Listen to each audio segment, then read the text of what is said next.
Good morning, sorcerers. Today, what I would like to do is go over two of the decks that I've built. They're not professional level decks. I'm using cards that I only got out of my 3 boxes and also the precons for the beta set. So the limited pool has made it so that I might use what you would think of as like a 4 of in a professional deck. I might only use 2 of those cards, something like landmass, for instance. You'll see a lot of Earth lists that run 4 landmass because they want to ramp out quickly.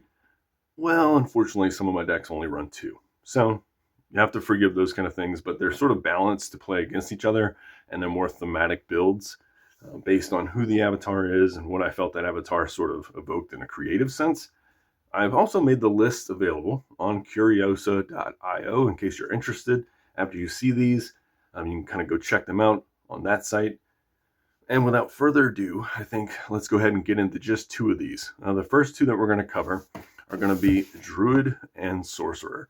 So you might be interested to see if you watch my Gothic kind of box kit that I ordered from Etsy. The creator there actually created a smaller token holder for me, which was nice. This is 1 millimeter smaller than the one he made previously that came with it.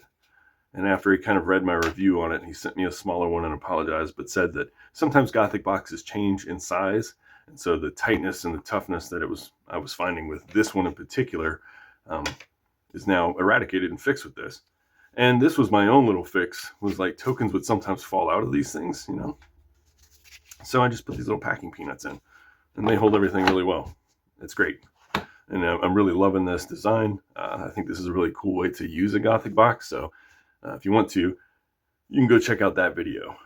But without further ado, because this may take a moment to get through these decks, we're going to go through it by hand, even though I have them on Curiosa. I know some people prefer Curiosa, but as you can tell from this channel, I'm more old-timey, and being on like OBS or something is something I may do at points, but I'm not as interested in it initially. So let's talk about Sorcerer. Sorcerer, the big thing is its second ability, tap, draw, spell. Card advantage in the late game when you've kind of run out of your hand.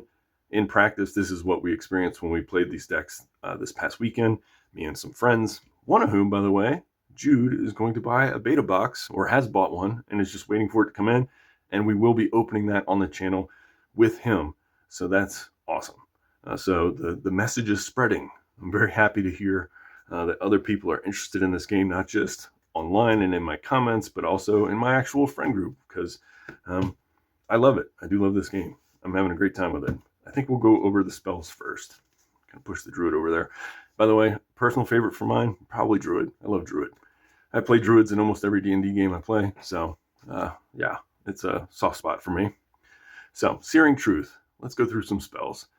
First of all, love this thing. This reminds me of Magic's Sign in Blood. And if you know Sign in Blood, one of the best things to do with Sign in Blood is you could draw 2 cards for yourself, but since it deals damage, you could also end an opponent's life by casting Sign in Blood on them, forcing them to draw 2 cards and taking 2. Well, this does the exact same thing except magnified by a billion, because sometimes decks in Sorcery run 8 power spells. It's not too uncommon, or 8 mana spells. And so if you did 8 damage to somebody, that could put them on death's door right away. Fire's an aggressive deck, or more aggressive, I guess, than these other ones. So always temper your expectations with like this. These are not pro level decks. I'm not killing somebody on turn 5 with these things, but compared with these other battle box decks, Fire is the more aggressive. There is some defense in the deck though. I have 2 Wall of Fire, and this is to prevent things like Necromancer from going off and having its little, mountain of skeletons trying to race over my battlefield. We have 3 Wayfaring Pilgrims, just to give us some card advantage and some early plays. If we want to build out to the corners or try to build out to our opponent's corner, Wayfaring Pilgrims there will help draw some cards. Rimland Nomads, just to add some speed. They have no extra movement and they don't get hurt by our deserts. Hot Wheels, another speedy demon, rolls forward 2 steps on Genesis, striking another unit at each location it enters. Fallen Angel, just to give us some airborne presence. We do have a couple demons in the deck. Drought is for those water decks, sort of a sideboard tech that's inside the deck itself. Hemogoblins to prevent some life gain. We do have some of that in these other battle boxes as well. Raise to destroy a particularly important site. or the artifacts that might be there, like there's a Ring of Morrigan in one of these other decks. Lord of Destruction, again, destroying some sites and other minions. It's a big beefy guy. We've got maybe like 3 or 4 6 power, 6 mana cost things in the deck as like a top end, but overall it's mostly low to the ground. This is one of those, Skillian Cyclops. Hillock Basilisk is more mid-range and to reduce movement or disable a particularly potent minion. Screaming Skull is always awesome. Giving double attacks is pretty amazing. And I'm curious, since I really do want to build, I think I want to build a Blade Dancer list. Does Screaming Skull give Blade Dancer 3 attacks versus just the 2 that the avatar already has? Poison Nova is a great kill spell. Lethal, and it deals 1 damage to each nearby minion, but you have to have a spellcaster use it. So we have some of those in the deck as well, so you're not just trying to get your avatar out there. Fireball. Cone of Flame. We have plenty of flame-based removal. Vandal Imp is for an occasional artifact if there's something powerful on the board. It could destroy our own Screaming Skull, but that's the randomness of red, isn't it? And Magic, red is very like chaotic. And Fire, I'm guessing, is sort of chaotic in Sorcery as well. Awakened Mummies was going to submerge, not submerge, but burrow some things under the desert. Infernal Legion's another one of those beefy boys, and this one's really powerful because it starts dealing 3 damage to each other adjacent unit at the end of our turn. It's really powerful, really annoying.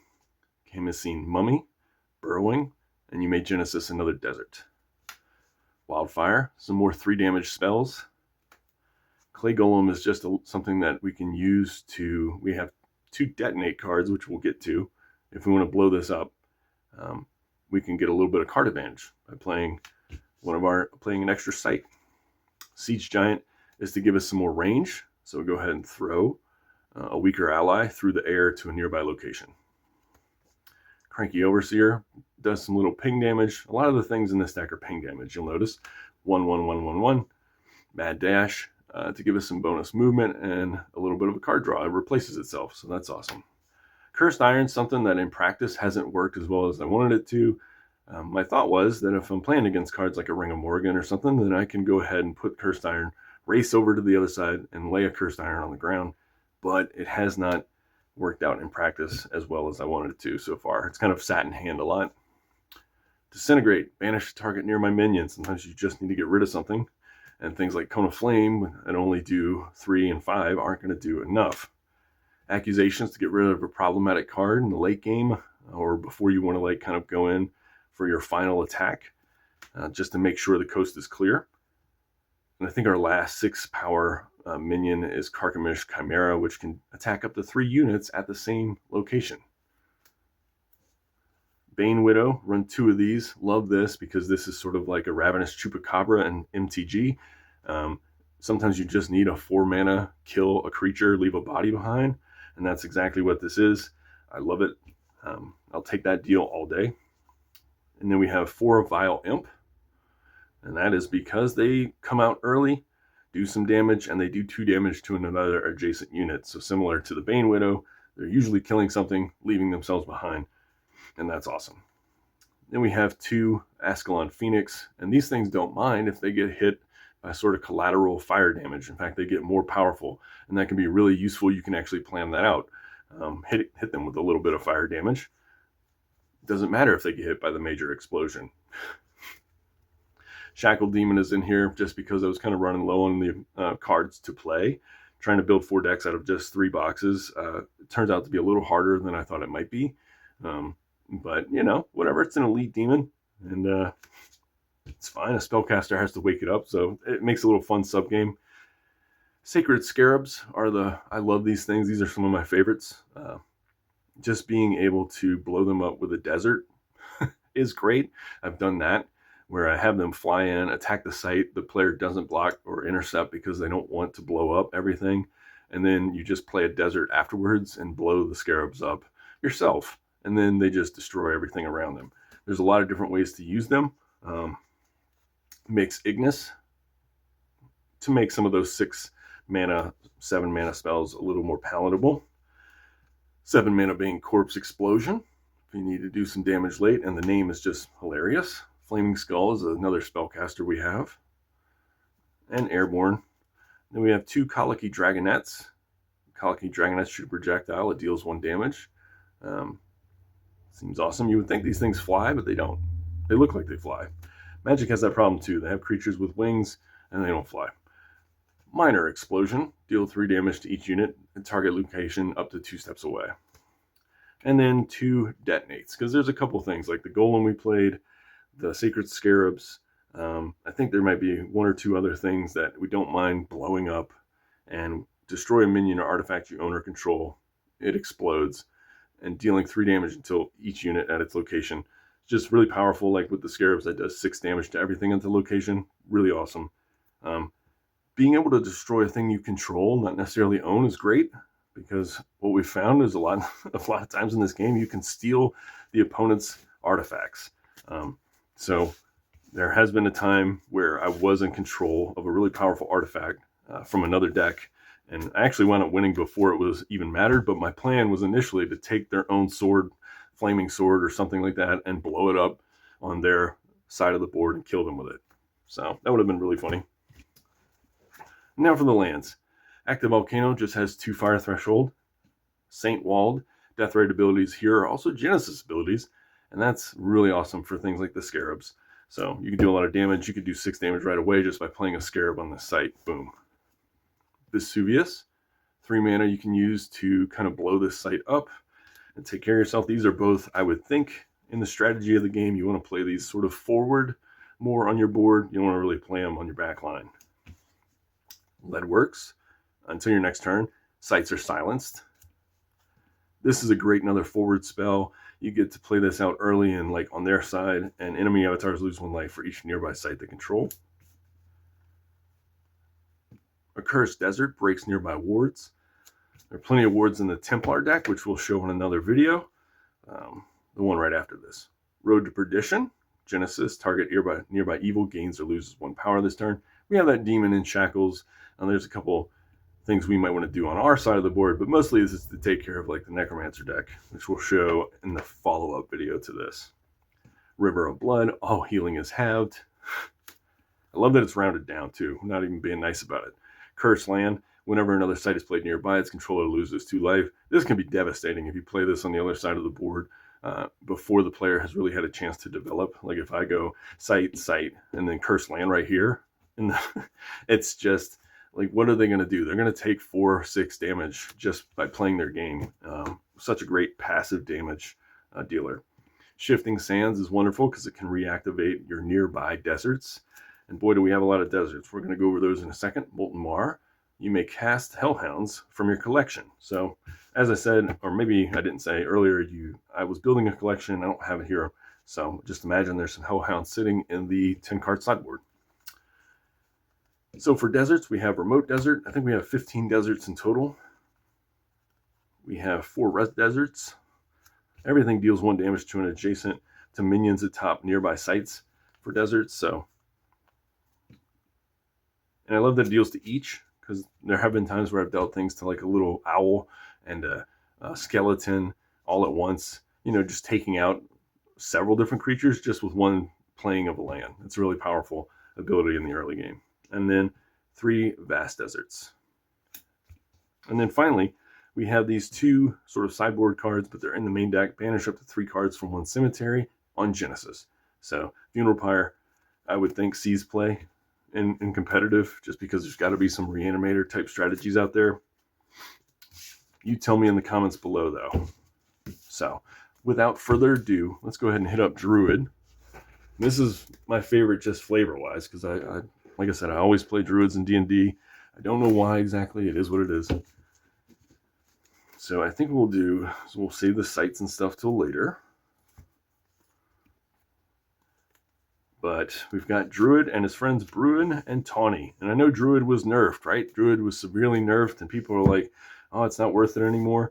But in the podcast I listen to, there's still Druid players out there who play this and use the Druid's second ability on the back to really take care of like the overwhelming amount of Necromancer builds that are out there. Whenever an enemy enters a nearby site, it takes 1 damage. That's awesome against skeletons. So, and that's played out in our games too, because there's a Necromancer deck in the box.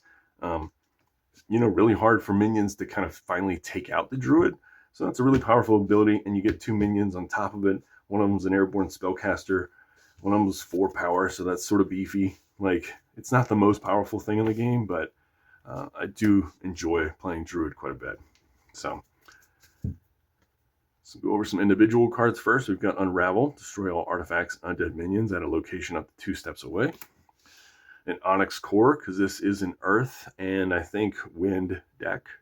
But most of our big spells are Earth spells, and that's the only core that I pulled out of my boxes. So, hey, we're gonna run it. Okay, cast into exile. Sometimes you just need to remove a creature.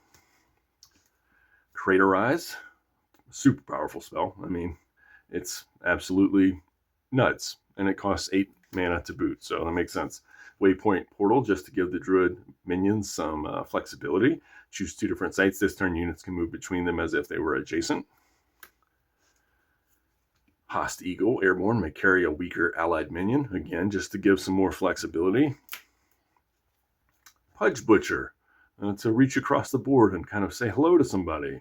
Tap, shoot a projectile. If it hits a unit, drag it to this location. Pudge may fight it. And it's a 5 power minion, so pretty powerful.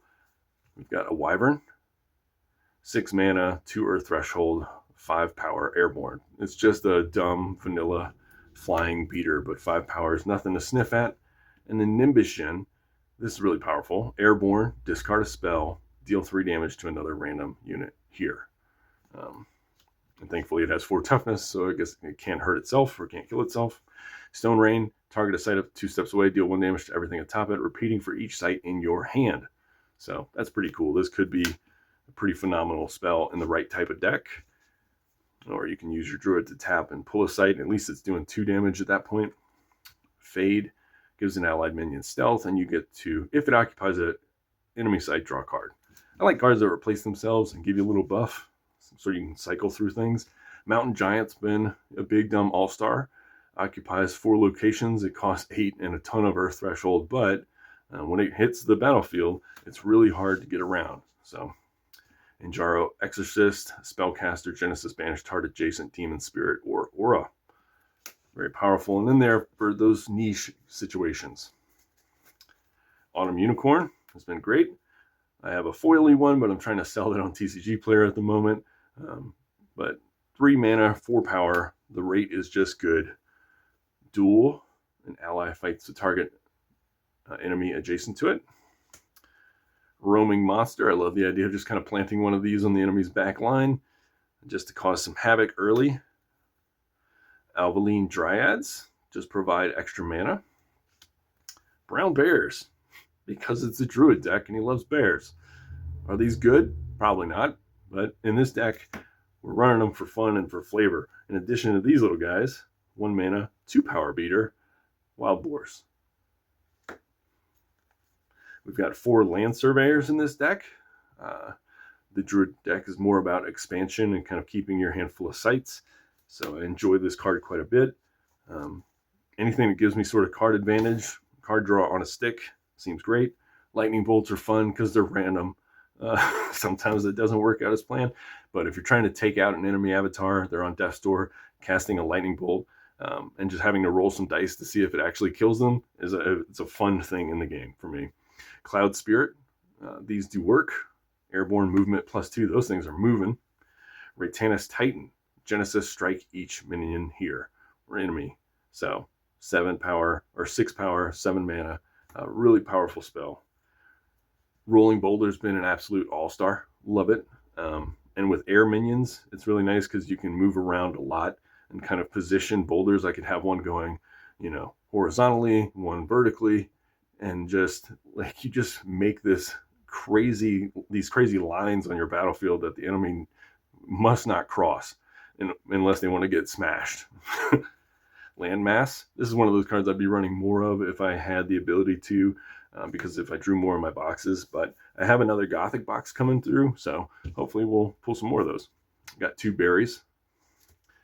Gift of the Wolf, give an allied minion 2+2 power and draw a spell. Love it. Got 1 Root Spider. Only pulled 1 out of all my boxes. So with burrowing, while Root Spider is burrowed, minions above it are disabled. And so we want to save this for a particularly troublesome knight or something that's really powerful, a unique. Riddle Sphinx, Airborne, Genesis. Look at your topmost spell. You may put it on the bottom of your spellbook. Then an opponent may exchange your topmost and bottommost spells, draw a card. Just kind of a fun game. They are wondering, hey, did you put something good on the bottom or leave it on the top or not? And then, just goof. But having a 4-power thing in the air is decent. Mandrake Jars. Bearer has +1 power and is an earth spellcaster. Pretty handy, actually. Plume Pegasus, just another airborne minion. Mix Terra, just to give me a little bit more ability to cast one of these Raytanis Titans or something early in the game. Frisky Squirrel, let's go ahead and take some of their artifacts. Cave-In can be very powerful, situationally. Burrow all minions and artifacts occupying target land site. So if they bunch their stuff up, or if you have like a creature that's carrying a bunch of artifacts, well, good luck to you. Summoning Sphere, you may summon minions to affected sites. Cool aura to have. A Thunderstorm, also another cool aura because it just casts lightning bolts in random places. And then finally, Malakim. Airborne, ward at the end of your turn, untap Malakim, which allows it to intercept more. That's a pretty underrated ability, I think. That ability to untap after it moves has been very useful, like subtly useful in the games. It allows me to make moves that don't leave me vulnerable afterwards. And so, maybe it deserves a second look. It's like I don't know how many minions that ability is on, but that one seems good. So we've got our air sites. We've got Watchtower, Beacon. I'll try to get these in the frame. Sorry about that. Treetop Hideout, Fertile Earth. This is the Earth site. Sinkhole, just in case there's a really problematic site that we need to destroy, just as backup. Pebble Pass, I really like. Minions to top sites, nearby sites lose charge. So in the Templar deck, there's a lot of like horses and things that have charge. So this is a good thing to remove that ability. Cloud City gives you some mobility for late game. Consecrated Ground, evil has no power here. Briar Patch prevents projectiles. Or no, this is the one that when an enemy unit enters or leaves, they take 1 damage. So this is great skeleton killing. Mountain Peaks, just to give me some extra air threshold. Observatory, look at the top 3 spells, put them back in any order. That's very useful. Forlorn Keep, Genesis, you may cast a Penitent Knight. So this is another one of those, we need the collection. Holy Ground, pretty sweet. Gains 3 life, gives you an earth threshold. Don't mind if I do. Lookout, let's look at the opponent's hand, see what we're dealing with. Love it. Hillside Chapel, you may pay 1 and ward a nearby allied minion. Really powerful. Then we've got our villages. All these villages can produce a simple foot soldier. We run a decent amount, considering we're 2 colors and we really need to get air threshold in some of these. For Nimbushian, I think is like 3 air thresholds. So we run enough just to have some little guys on the ground. Impenetrable Copse is what I was thinking of earlier. It prevents projectiles from entering this site. So between this and Briar Patch, just kind of laying these in your front line, can be very annoying to the opponent and useful for you, keeping you safe behind the lines. And these I'm really torn on because they have not panned out at all. I wanted them to work because it's a Druid deck, right? You're going to have your Druid stones, your Druid rocks, but they have not played out. I draw like 1 a game sometimes, and then if I do draw 2, sometimes I place 1 in a location that's now like bogged down. So I think I may take them out. So what has your experience been with these? I'd be really interested to hear. And then finally 2 Updraft Ridge to give our airborne minions movement +1, just to give even more movement early on to be sort of aggressive with our tawny or something if we want to attack early. Well, I really thank you for kind of looking at these decks. Again, they'll be on curiosa.io. If you have suggestions, thoughts, please leave them in the comments below. I'm totally open to that because I'm brand new to this. So it was a little intimidating at first to build decks, but I dove into it. I just based my decks on kind of theme elements and looked for cards that fit the theme and what I thought like a Druid or a Sorcerer would do. And from there, it became a lot easier, knowing that, like, hey, I got to hit 60 cards in my spellbook, 30 in my land deck. I want the sites to work out. I want to have the right kind of mana. So I was played it kind of conservatively. And yeah, next time we will go over good old Necromancer. Whee! And also Templar. A battle of good versus evil. Right here on the next Rule Zero podcast. Until then, y'all have a wonderful and pleasant day. And I think even before these two decks, we may have a box opening for Gothic and or Beta opening my friend Jude's Beta box, if I mentioned that at the beginning. Because now people are buying in, not just me. So looking forward to that. Looking forward to the cool pulls that we might get out of those and sharing those with y'all. Adios.